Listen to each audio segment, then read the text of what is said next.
Ceci est un livre audio autogénéré par Google.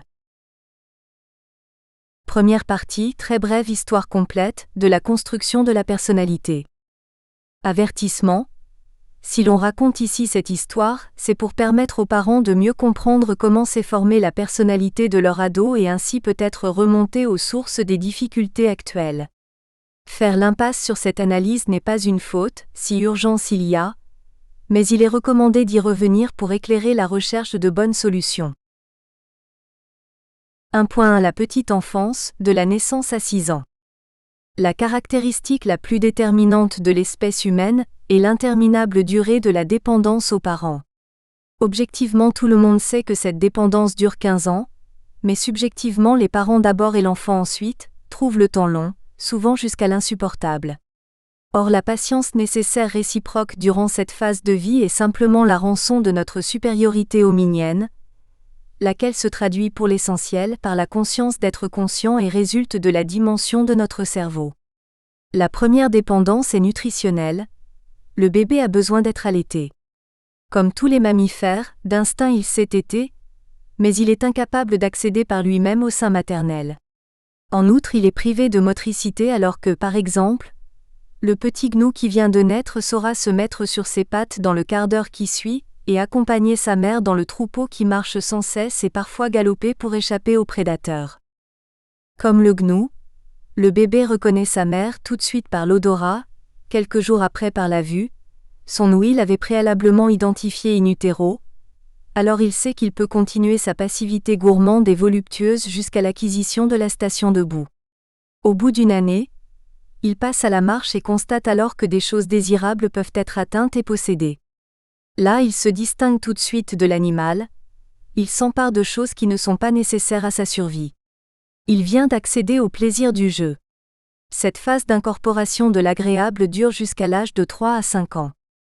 La rencontre consciente du monde extérieur comporte un épisode capital, la découverte du père. Il est rare que le père biologique soit le seul être humain qui s'approche du bébé, surtout dans notre société évoluée, et cependant le père va être reconnu comme tel par l'enfant, c'est-à-dire comme son géniteur. Cette prise de conscience est le conditionnement majeur de la croissance physique et de la santé mentale de l'enfant. Freud a été le premier à déceler le phénomène, à en souligner le caractère capital et à en décrire les composantes, bien qu'il n'ait pas éclairé sa jeunesse psychique. Il l'a nommé « complexe d'Œdipe », parce que la mythologie grecque avait décrit cette situation relationnelle où un garçon est amené par la vie à tuer son père et épouser sa mère. Cette scène illustre dramatiquement la contradiction fondamentale que rencontrent tous les enfants. Se voir objectivement dépendant de la mère et lui vouer logiquement un amour possessif, d'une part, et savoir subjectivement qu'il doit sa vie à un être qui est en concurrence avec lui pour l'affection bilatérale avec la femme-mère, d'autre part. Le garçon renoncera symboliquement à tuer le père ou à le supplanter, par crainte de la castration, elle aussi symbolique, car il voit bien que le père est physiquement plus puissant et que la mère aime le père au moins autant que le fils. En termes crus et simplificateurs, le garçon voit bien qu'il a un pénis tout petit, ridicule par rapport à celui de son père, et que ce dernier pourrait le lui couper sans difficulté physique ou morale. Le garçon va donc renoncer progressivement à cet objet libidinal qu'est le père, aidé en cela par la découverte également progressive d'autres objets de satisfaction. Le processus est évidemment différent chez la fille. Paradoxalement, comme un garçon, et pour les mêmes raisons, elle désire posséder sa mère et être tout pour elle. Étant femme comme elle se sent toute puissante, alors le père sera sinon tué du moins évincé jusqu'à ce qu'elle découvre vers 4 ans que le petit garçon lui a un pénis. La fillette s'imagine alors inachevée, et envie le pouvoir attribué à l'organe pénien. Il ne lui sera donc pas possible d'éliminer cet objet d'amour que son père est pour sa mère. La solution qui apparaît est le renversement du rapport. Se tourner vers le père, lui adresser un plein amour et éliminer la mère rivale. Il est bien des cas où cette manœuvre réussit, et c'est toujours dommageable pour la fille. La bonne issue est que la fille se découvre digne d'être aimée en tant que femme et non plus en tant que fille. Il en résultera complicité avec la mère, partage des valeurs et du pouvoir de séduction, et plus le père aura été admiré, plus la fille se sentira digne et capable d'un grand amour conjugal. La résolution du complexe d'Oedipe apporte donc aux garçons comme à la fille la pleine conscience de leur capacité de séduction, au sens de mérite d'être aimé en tant que mâle et en tant que femelle. Jusqu'à l'âge de 7 ans, filles et garçons se développent indépendamment, jouissant pleinement des potentiels de leur sexe. Ainsi les garçons deviennent intrépides et conquérants, les filles coquettes et séduisantes, et ils lorgnent les uns vers les autres, attirés justement par leurs différences inéchangeables. Ils n'ont rien d'autre à faire que vivre, consommer ce qu'on leur offre, s'habiller comme on le leur impose, passer leur temps d'éveil de quelques heures par jour à tripoter les objets mis à leur disposition. Cette activité est le jeu et on verra, dans le chapitre consacré à la phase suivante, comment elle se déploie et devient essentielle pour la croissance psychique. L'état de dépendance totale induit la responsabilité parentale. L'enfant va tout apprendre d'eux, donc la relation doit être permanente et pleine d'intentions éducatives.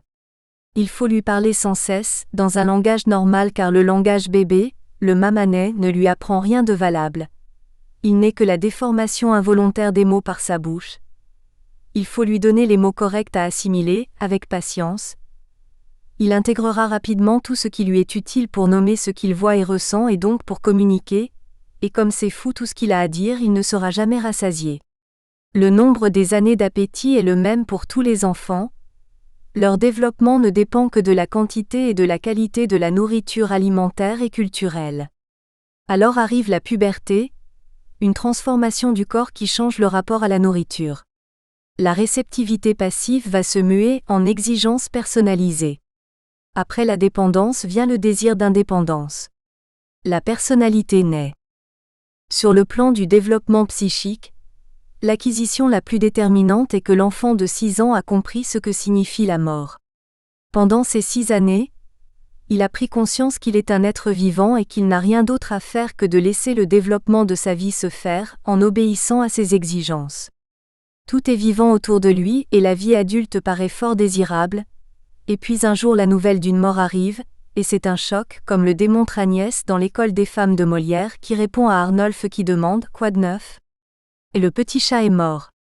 Arnolphe ne comprend pas que cette jeune fille n'a vécu rien d'autre pendant son absence que l'inadmissible injustice de la mort, alors qu'elle menait elle une existence sans intérêt.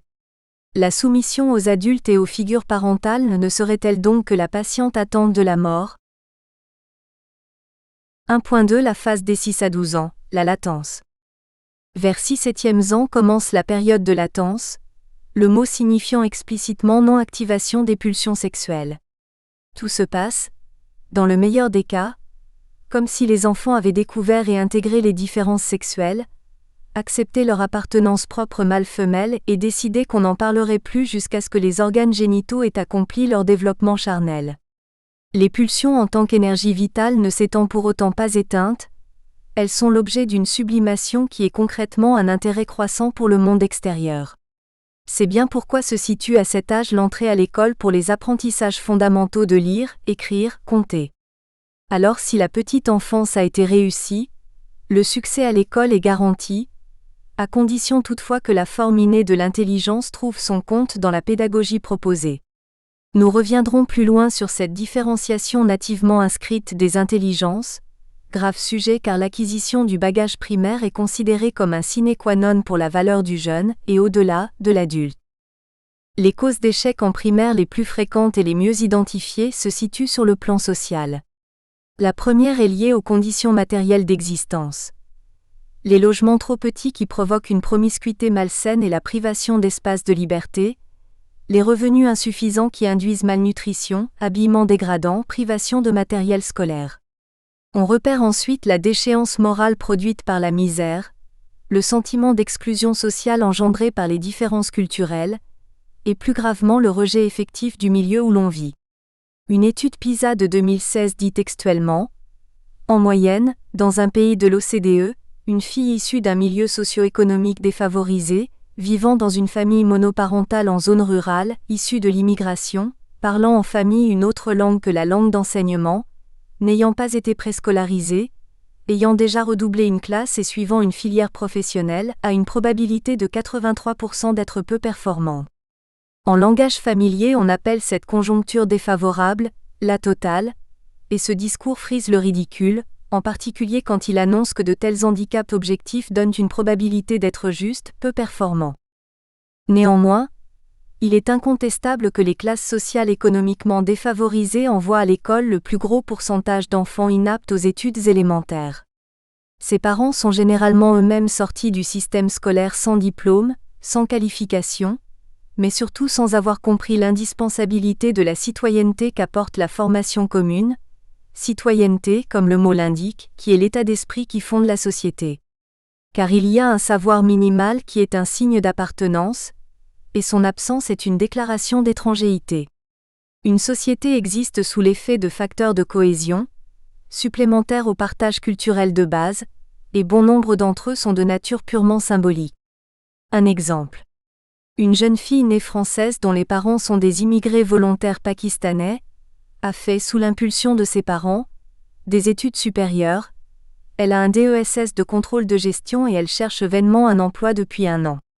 Elle passe alors un examen de personnalité professionnelle, et ô miracle, elle se révèle parfaitement adaptée aux fonctions de contrôleur de gestion. On lui donne des conseils pratiques pour la recherche d'emploi, mais le conseiller ajoute que pour se faire accepter, il vaudrait mieux ne plus porter le voile. Elle répond : « Je ne le ferai pas, ma religion me l'interdit. » Si cette jeune femme a fait des études supérieures brillantes, c'est d'abord parce que ses parents ont voulu sa réussite depuis sa naissance, mais aussi parce que l'école primaire s'est bien passée, et nul doute que le fait de parler parfaitement le français et d'être habillé, enfant, comme les petits camarades a facilité les acquisitions. On peut même dire que cette petite fille était favorisée parce qu'elle incarnait le désir de socialisation de ses parents. Elle avait implicitement la volonté d'être une meilleure Française que les Français de souche. Et ce cas n'est pas exceptionnel. C'est avec les mêmes motivations qu'une petite Marocaine est devenue ministre de l'Éducation nationale de notre pays, ayant de surcroît pris conscience à 20 ans, selon ses propres termes, qu'elle devait tout à l'école. Dans notre pays, dit le Haut Conseil pour l'éducation, 4 écoliers sur 10 sortent de CM2 avec de graves lacunes.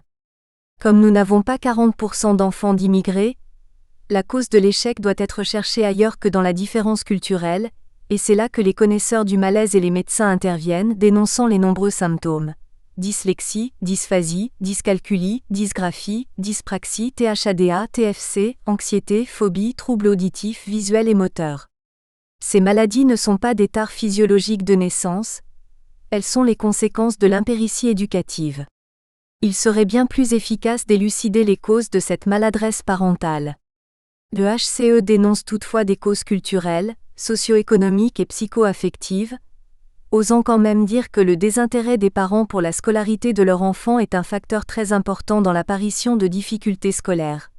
Mais il ne dit rien sur les moyens de combattre ce désintérêt et en revanche, il cite les nombreux emplois créés par les difficultés scolaires. Pédiatres, neuropédiatres, pédopsychiatres, médecins scolaires, orthophonistes, psychologues pour enfants, enseignants spécialisés.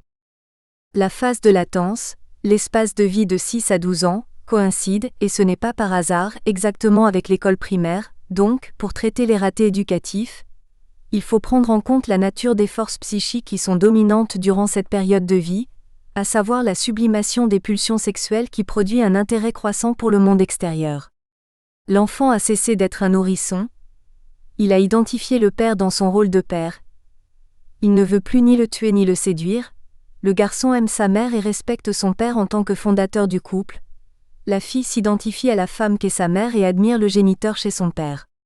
En termes simples, limite triviaux, l'enfant à cet âge se dit : bon, ça va, j'ai compris, ils m'ont voulu tous les deux, je suis le but et le produit de leur amour.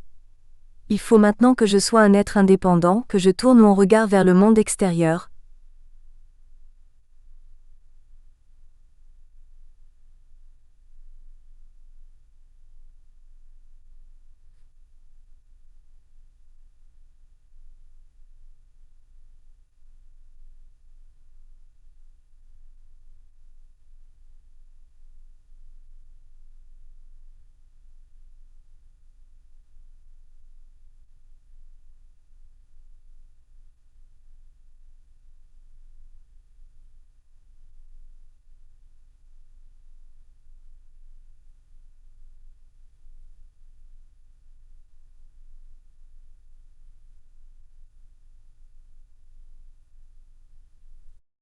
Mais attention, je ne suis pas obligé de faire ce qu'ils veulent ou que je crois qu'ils veulent, je peux très bien inventer une activité neuve selon mes propres attirances, alors je vais les surprendre en étant aussi performant qu'ils le souhaitent, mais à ma façon.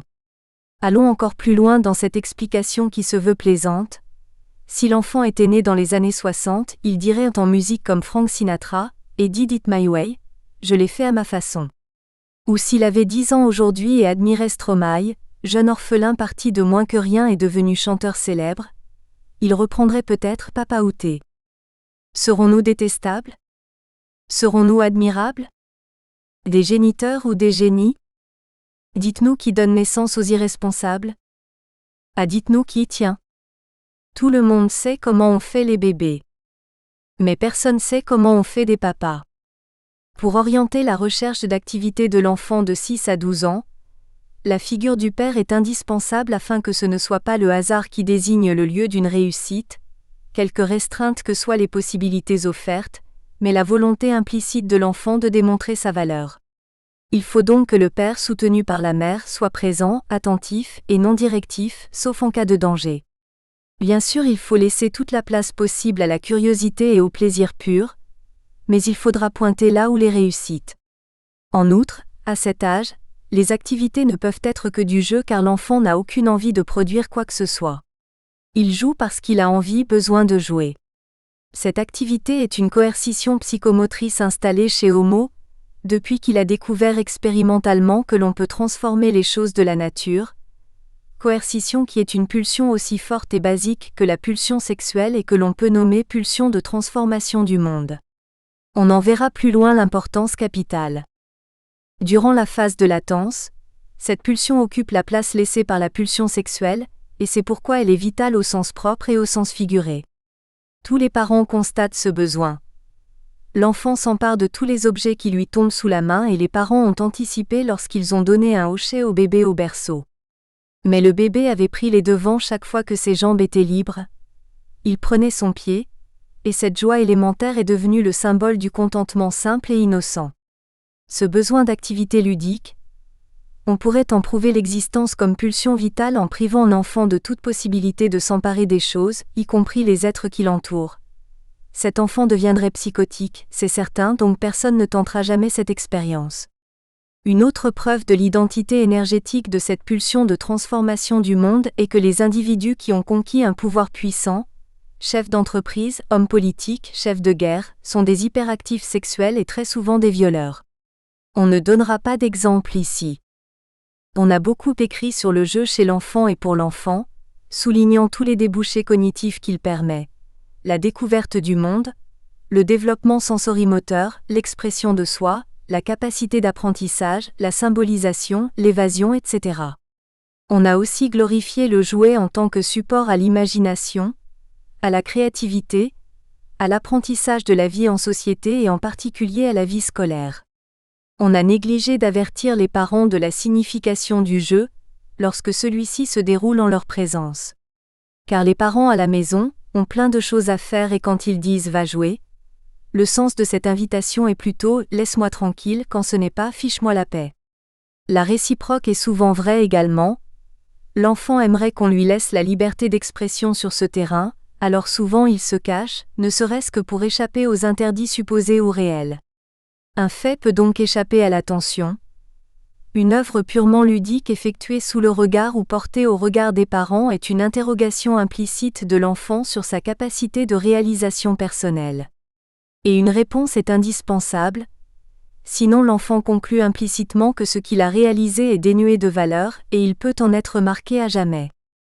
Anna Freud, fille de Sigmund, spécialisée en psychanalyse des enfants, avait en 1922 souligné le rôle fondamental que tient le jeu dans le processus de socialisation de l'enfant, allant jusqu'à en faire un des éléments de l'aptitude au travail de l'adulte.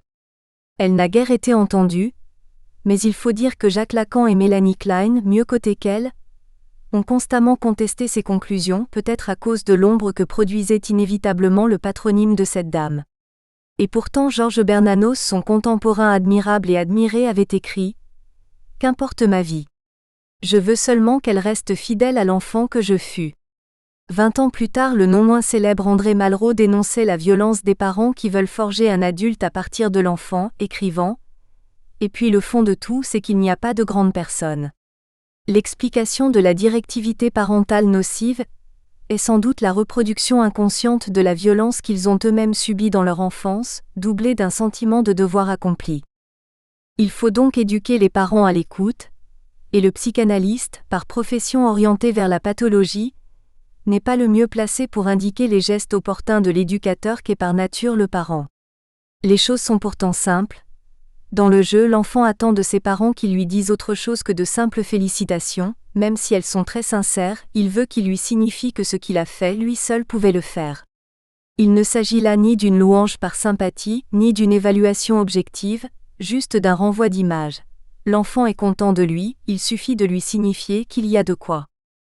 L'enjeu de cette interrogation implicite lancée par l'enfant est la conscience de la singularité car il n'est pas conscient d'être un être singulier, mais la singularité est en lui, la singularité apanage de l'espèce humaine, composant essentiel du sens de la vie, et il est donc vital que l'enfant voie une œuvre dont les parents disent « Elle est réussie autant que faire se peut à ton âge et c'est toi qui l'as faite, bravo ».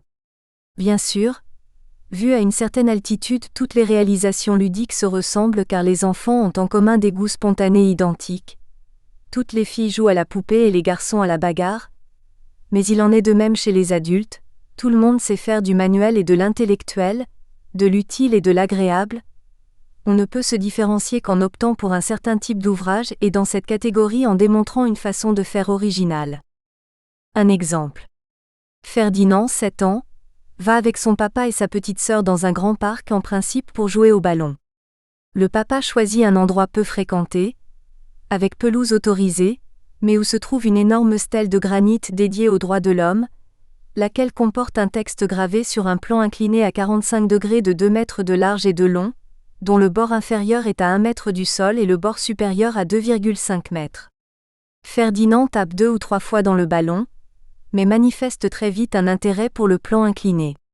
Il essaie plusieurs fois de l'escalader, mais la semelle de ses chaussures glisse sur la pierre polie.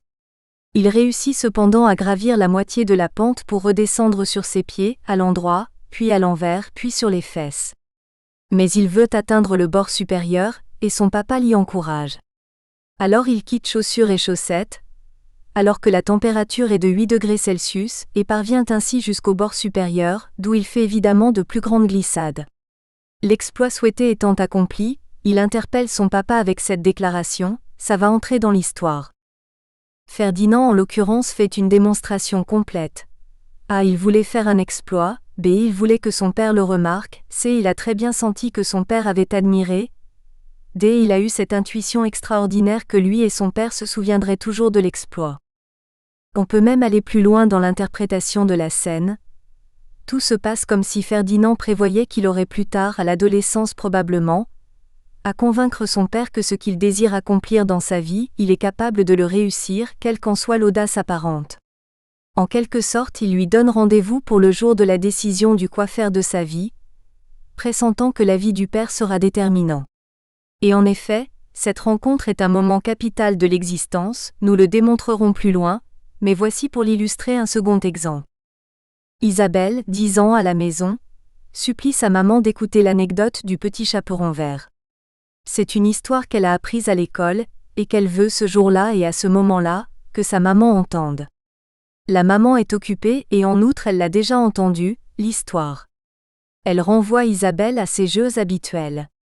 Isabelle voulait ce jour-là, c'est comme ça ne se commande pas, que sa maman apprécie son talent de conteuse. C'est ce qu'a conclu l'analyste de la personnalité professionnelle qui la reçoit pour une aide à l'orientation, l'année de ses 17 ans, et à qui elle fait spontanément cette confidence.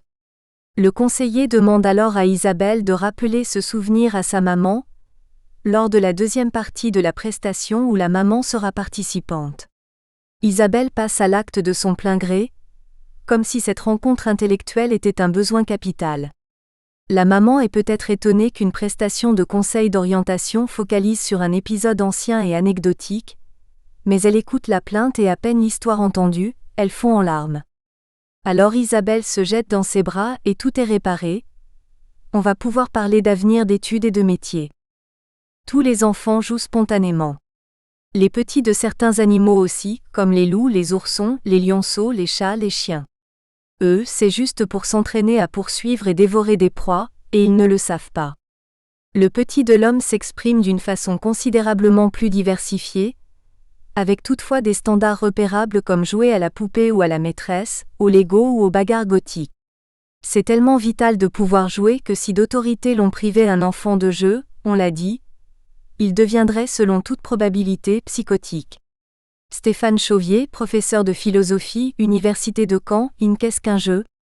Écrit « Le jeu, expression par excellence de la spontanéité enfantine, apparaît comme le témoignage d'un besoin de la nature. Le jeu de Ferdinand est la réponse à un défi de la nature à sa motricité, escalader une face lisse. Personne ne lui a demandé de faire la prouesse, c'est à lui-même qu'il a lancé le défi implicitement représenté par cet objet passif. C'est donc un jeu de comportement, en l'occurrence un comportement ludique. Le jeu est complètement inventé, c'est un besoin naturel, le besoin de se confronter à la nature. Comme dans toutes les autres formes de jeu, il y a un but à atteindre, mais ce but est librement choisi et non imposé par une règle du jeu comme ce sera le cas pour le football, le Monopoly ou le Rubik's Cube. Toutefois, on observe que les jeux institués sont encore plus recherchés que les activités ludiques libres et c'est parce qu'ils comportent, d'une part, un but à atteindre, ce qu'on appelle une téléologie ou plus simplement une performance à accomplir, et d'autre part, des règles à respecter. L'avantage du jeu institué est, sauf dans le cas de joueurs professionnels, que l'échec n'a pas de conséquences dans la vie, sachant en outre qu'on peut recommencer le jeu jusqu'à la réussite. S. Chauvier en désigne le sens et l'intérêt en disant « Pour voir ce que c'est que vivre, nous avons besoin du miroir des jeux. » Certes, mais la vie réelle n'est pas de même nature que les jeux institués. Échouer dans un défi professionnel a des conséquences matérielles, outre la mortification de l'auteur. Certaines personnes disent prendre leur activité professionnelle comme un jeu. Elles se trompent dans tous les sens du terme. Elles commettent une erreur objective, la vie de travail c'est sérieux, et elles se font une illusion. Illusion signifiant jouer à l'intérieur de la mission acceptée, du latin in ludere, car aucun travail ne supporte la plaisanterie ni même la décontraction. En fait, l'intérêt du jeu pour les jeunes futurs professionnels est de contribuer à l'identification par le sujet de la capacité-besoin qui promet à la fois le plaisir et la compétence, comme l'illustre le cas Isabelle. Cet exemple à lui seul suggère l'interprétation finale de l'activité de jeu. Les réalisations ludiques de l'enfant préfigurent le genre de travail dans lequel il excellera. Un auteur peu connu, nommé René Château, a naguère énoncé cet axiome, le jeu est le travail de l'enfant. On ne saurait mieux dire, sauf à faire remarquer que cette phrase suggère inversement que le travail est un jeu. Or le travail est généralement une contrainte, car souvent il est imposé par le besoin de revenus, et de toute façon il comporte toujours une certaine pénibilité, ce qui fait, en termes familiers, qu'on ne rigole pas souvent au boulot. La bonne acception à retenir est que le travail est un plaisir spécifique et que l'on peut nommer accomplissement de soi. Le travail est une transformation du monde, une transformation volontaire qui est une spécificité hominienne. L'homme est le seul animal qui transforme son environnement pour des raisons autres que la survie. Et ces raisons sont fondamentalement le pur plaisir de créer au sens divin du terme. Faire exister quelque chose qui n'existait pas avant moi, y compris si je pense que Dieu a créé tout ce qui existe. Cette assertion nous conduit à proposer pour Homo sapiens l'appellation plus juste et méritée d'Homo creator.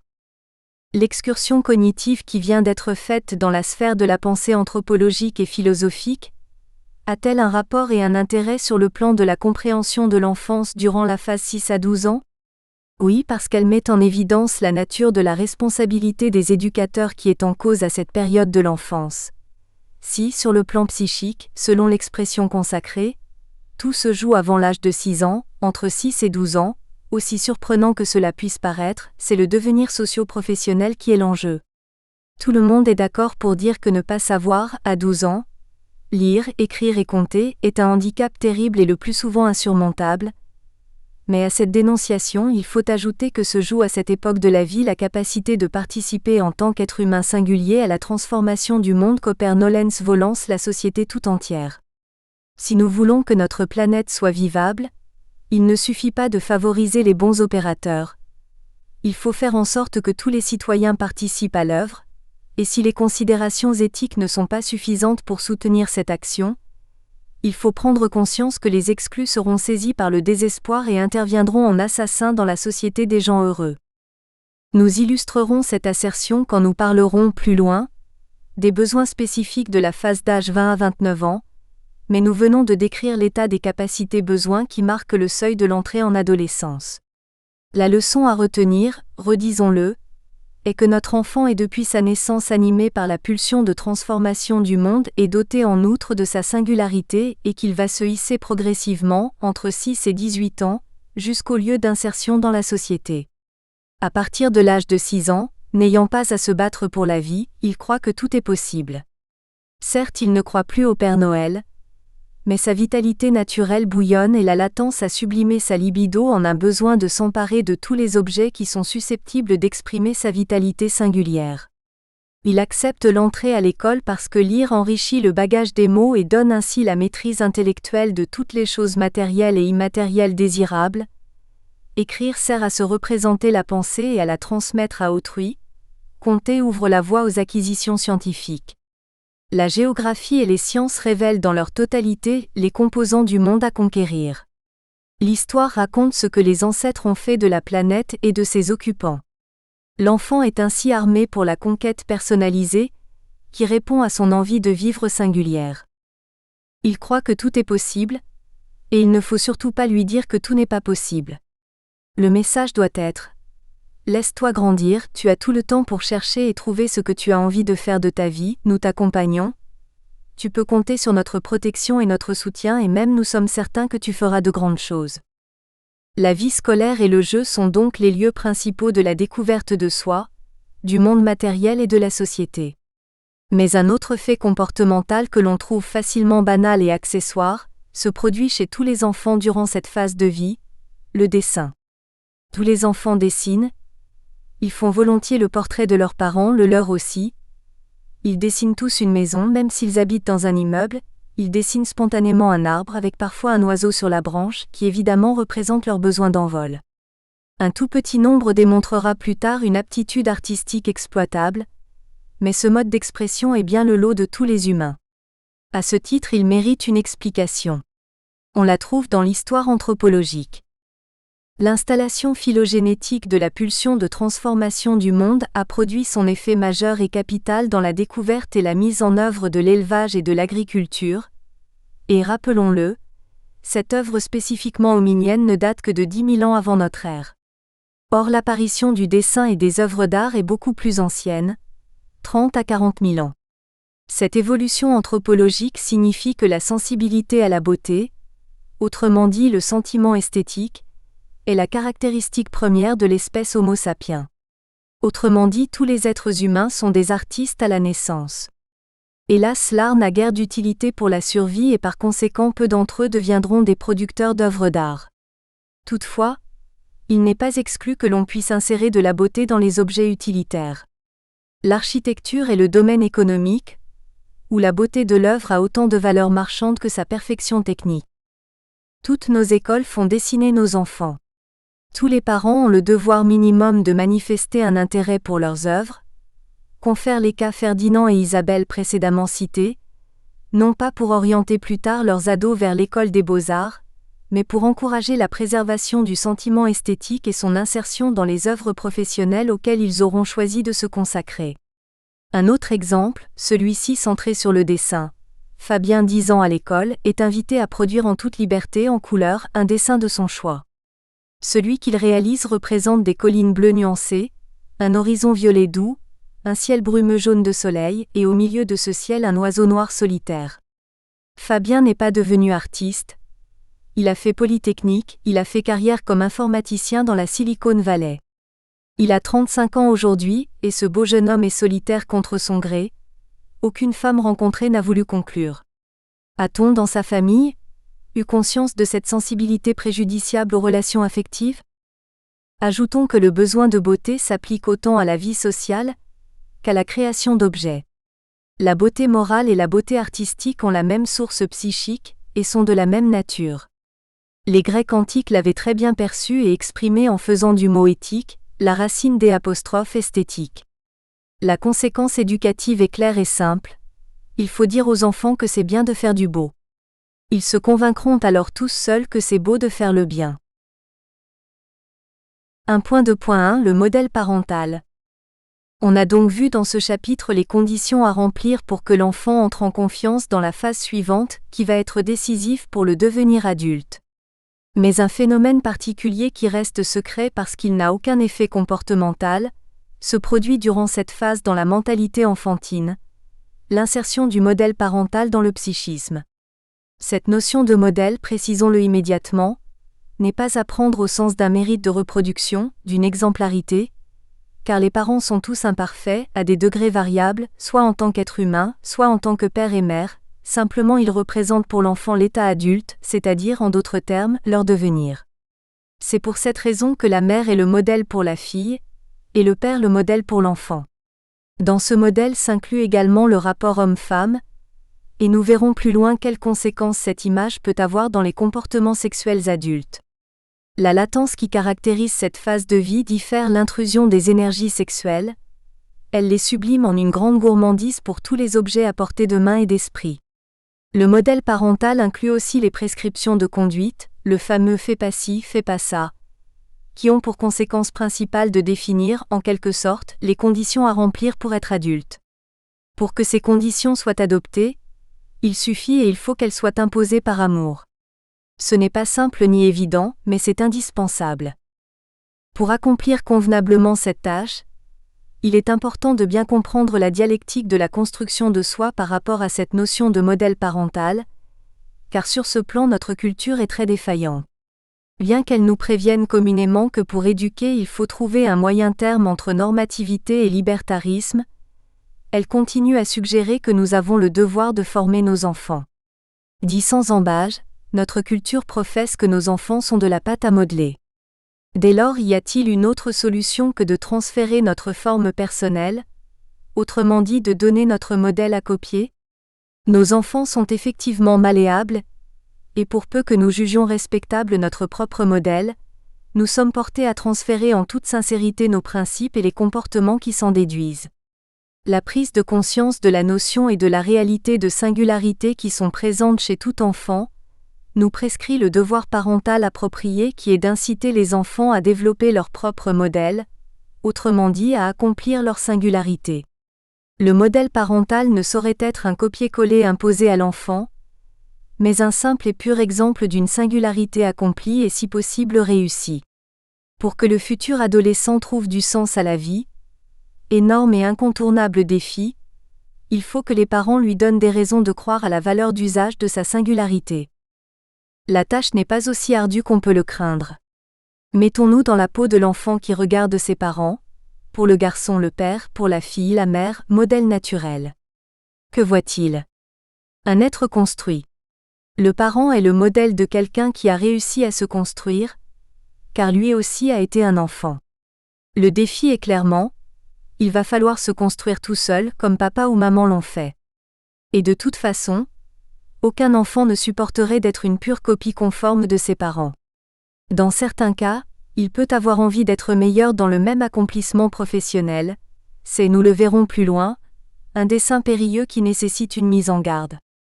Si dans les représentations mentales de l'enfant, l'adulte parent est un être construit, il faut que les parents le soient effectivement, condition sine qua non pour que l'imitation se déclenche.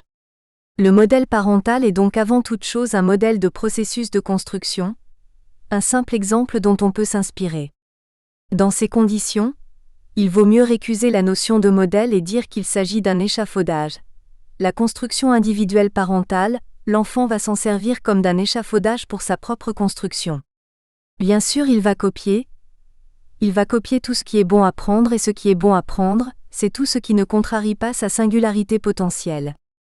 La métaphore de l'échafaudage indique bien que la construction se fait à proximité, en s'appuyant sur. Elle suggère également que la hauteur du nouvel édifice ne pourra guère excéder celle du modèle, nouveau défi, mais lui aussi surmontable. Il suffit que les parents manifestent que ce dépassement ne peut que faire leur bonheur. L'enfant va se donner naturellement un droit de pillage et même un droit de détournement d'usage des matériaux, voire de raillerie, car le modèle vu de si près expose tous ses défauts.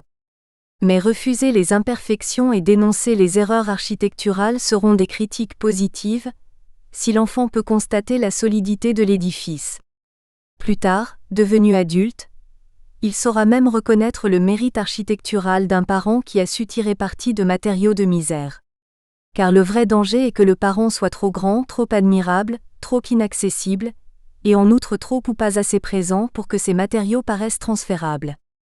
Mais rappelons que ce danger est parfaitement surmontable si le parent a su souligner en quoi son enfant ne lui ressemble pas, c'est-à-dire s'il a su faire prendre conscience à son descendant de sa singularité. Cette aide à la personnalisation est très importante quand on est un fils d'eux ou une fille d'eux. Une fois l'opération de construction personnelle achevée, la construction parentale perdra son statut d'échafaudage, mais l'ex-enfant copieur et innovateur à la fois, devenu fier de son propre ouvrage, sera heureux de le montrer aussi proche de la construction parentale. Mais nous entrons là dans la phase adolescence. 1.2 de l'angoisse existentielle. Durant la phase d'enfance, le modèle parental a une autre fonction, encore plus importante, profondément hominienne, qui tient à la claire conscience d'être conscient qui se déploie. Durant cette phase des 6 à 12 ans, l'enfant se voit vivant, il se sait vivant et destiné à être adulte sans en constater de conséquences corporelles probantes. Les règles de conduite qui lui sont imposées ont certes un effet structurant, mais elles ne traduisent implicitement que le désir procréatif initial des parents. L'enfant sait maintenant qu'il a été voulu, mais il est en mesure de se poser la question de son existence, en termes triviaux de se demander « qu'est-ce que je fiche ici ?» En termes philosophiques, il découvre l'angoisse existentielle. Cette angoisse reste souterraine, elle ne deviendra consciente qu'à l'adolescence, la phase du devenir adulte. Alors l'enfant en période de latence ne peut trouver sa raison d'être que dans le désir des parents. S'ils m'ont voulu, c'est que la vie a un sens, je ne suis pas en mesure de le découvrir moi-même, alors je dois leur faire confiance et je le fais volontiers parce que je constate l'amour qu'ils ont pour moi. Les parents sont pour l'enfant un dépôt d'angoisse existentielle, ils sont une sorte de tranquillisation provisoire en attendant que l'adolescence fasse surgir la cruelle question. L'enfant sait qu'il doit devenir grand mais rien ne garantit cette issue, et la meilleure assurance est l'espoir de devenir comme le parent du même sexe. Mais devenir comme implique qu'on soit pareil, or on l'a dit, c'est durant cette phase que l'on découvre sa singularité, comme l'illustre le cas Isabelle. Le problème devient, si je me révèle très différent de mes parents, vont-ils continuer à m'aimer ? Ne vont-ils pas me laisser me débrouiller tout seul ? Auront-ils envie de favoriser le développement d'un enfant qui ne leur ressemblera pas ? Je risque donc de perdre aussi bien leur aide que leur amour. Ce dont je ne saurais me passer. Et si je suis en concurrence avec des frères et sœurs, le risque de déshérence est encore plus grand. Me voilà canard dans la couvée de poussins. Et puisqu'objectivement j'aime mes parents, comment pourrais-je refuser leur modèle ? Ne devrais-je pas leur témoigner mon amour en faisant comme eux ? Et si mes parents sont admirables, comment pourrais-je faire fi de la réussite que représente leur vie ? Cette situation cornélienne est le piège du modèle parental en situation d'affection partagée. Chaque enfant y tombe et ce sera toute une lutte pour s'en dégager. Pour que cette démarche se mette en route de façon heureuse, il faut avoir fait comprendre à l'enfant que sa singularité a sa place dans la société. Il ne restera plus qu'à l'aider à vaincre l'anxiété naturelle inévitable dans tout choix d'avenir, mais anxiété qui est maximale lorsque l'enfant est très différent de ses parents. Alors comment faut-il s'y prendre lorsqu'on constate que son engrammation de personnalité n'a rien à voir avec le modèle parental ? La solution théorique est simple. Il faut, par tous les moyens relationnels, convaincre l'enfant que sa singularité provient de ses parents. Pour y parvenir, il faut que les parents se réjouissent systématiquement de la personnalité singulière de leur enfant. Il faut toutefois rester dans la juste mesure, ne pas tolérer ni même excuser les comportements possiblement nocifs pour l'intéressé. Il faut mettre en valeur la singularité de l'enfant, tout en faisant comprendre que cette singularité, il nous la doit. Aucun remerciement ni aucune expression de reconnaissance ne sont exigibles.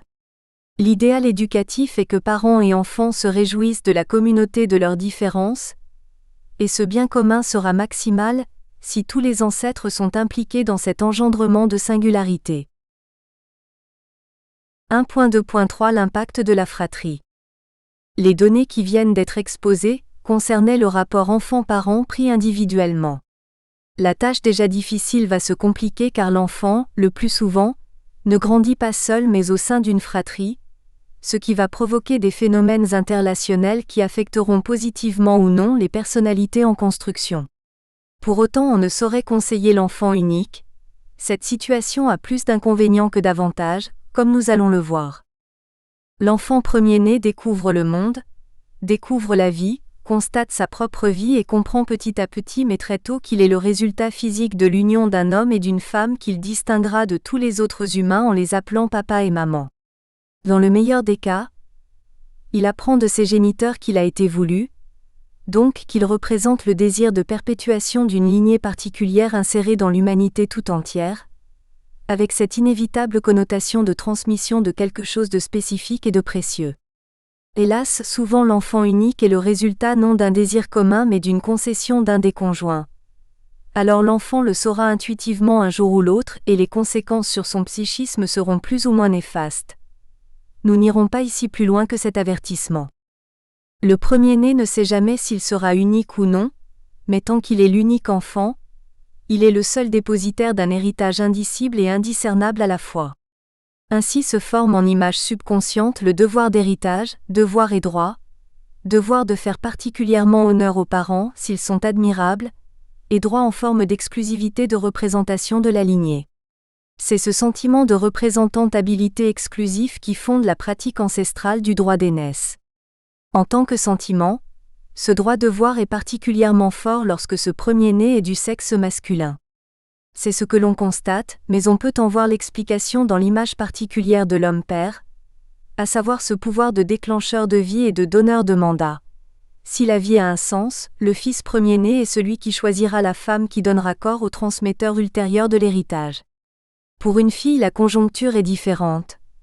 Une fille première-née ne peut pas avoir pleinement ce sentiment de devoir d'héritage puisqu'elle est destinée à donner corps à une transmission d'héritage qui lui est étrangère. La mère étant son modèle naturel, elle aura naturellement tendance à être la seconde maman au sein de la fratrie, et elle incitera plutôt le premier cadet mâle à être l'aîné symbolique. Dans le cas où le premier-né sera l'enfant unique vraiment désiré comme tel, il représente la volonté de perpétuation de la lignée des parents, et il est l'unique chance de cette perpétuation. L'enfant comprend très vite cette situation qui comporte obligation morale et risque d'échec. Comme il est sous le regard permanent des parents et en exclusivité, aucun manquement ne peut être invisible, aucun manquement ne peut être excusable. Il va être très difficile à cet enfant de manifester sa singularité, au point que même des parents très bienveillants auront du mal à aider sa découverte. On ne peut que recommander la plus grande vigilance, et conseiller préventivement au futur couple de ne jamais opter pour l'enfant unique, car des inconvénients supplémentaires vont se produire dans la socialisation de l'enfant. Ce qui manque à l'enfant unique, c'est la rivalité, aussi paradoxale que cela paraisse. En effet, la famille, ce foyer clos que haïs Égide, n'est pas le lieu où l'individu peut prendre conscience de sa nature d'être social avec sa double conséquence de se faire accepter d'une part et d'apporter une contribution d'autre part, ces deux obligations étant en action réciproque. Heureusement, à partir de 6 ans, il y a l'école, et même avant il y a la maternelle, qui vont être le lieu et le moyen de cette socialisation. Mais la famille étroite, le foyer, procure quand même une préparation à cette rencontre de la société en tant qu'elle fournit l'expérience de l'inégalité. Présentée ainsi, cette action est paradoxale puisqu'elle fait vivre une situation que toute société civilisée cherche à combattre. Or le foyer est bien le lieu où l'enfant constate l'inégalité des êtres humains. Il y voit l'existence de l'autorité en tant que principe et en tant que réalité de fait, puisque d'abord les parents sont supérieurs en force physique et ensuite il est matériellement dépendant d'eux. Il y voit aussi l'inégalité de moyens physiques et intellectuels, celle des frères et sœurs, parfois sous forme de mauvais traitements. Bien sûr, tous les enfants disent ou se disent « Quand je serai grand, je ferai ceci ou cela qu'on m'a empêché de faire ou bien je le ferai pour me venger de ce qu'on m'a fait ». Mais ce milieu familial n'en reste pas moins représentatif de la société avec ses chefs à supporter, ses puissants à séduire et ses défavorisés à exploiter. Il se peut que tels soient vécus les rapports avec les parents et la fratrie. Heureusement, une autre expérience est promise, celle de la fraternité. Nous ne sommes pas égaux mais nous sommes unis par la même appartenance et cette appartenance commune est source d'affection. Il en résulte entraide fraternelle et confiance dans la possibilité de devenir grand. L'enfant unique est privé de cette double expérience. Il n'apprend ni ce qu'est l'inégalité de fait, donc il a du mal à savoir s'il est supérieur ou inférieur, ni les bienfaits de la fraternité.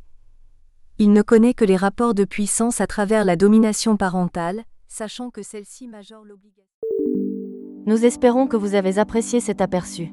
Pour continuer à écouter ce livre audio sur Google Play Livres, utilisez le lien dans la description de la vidéo.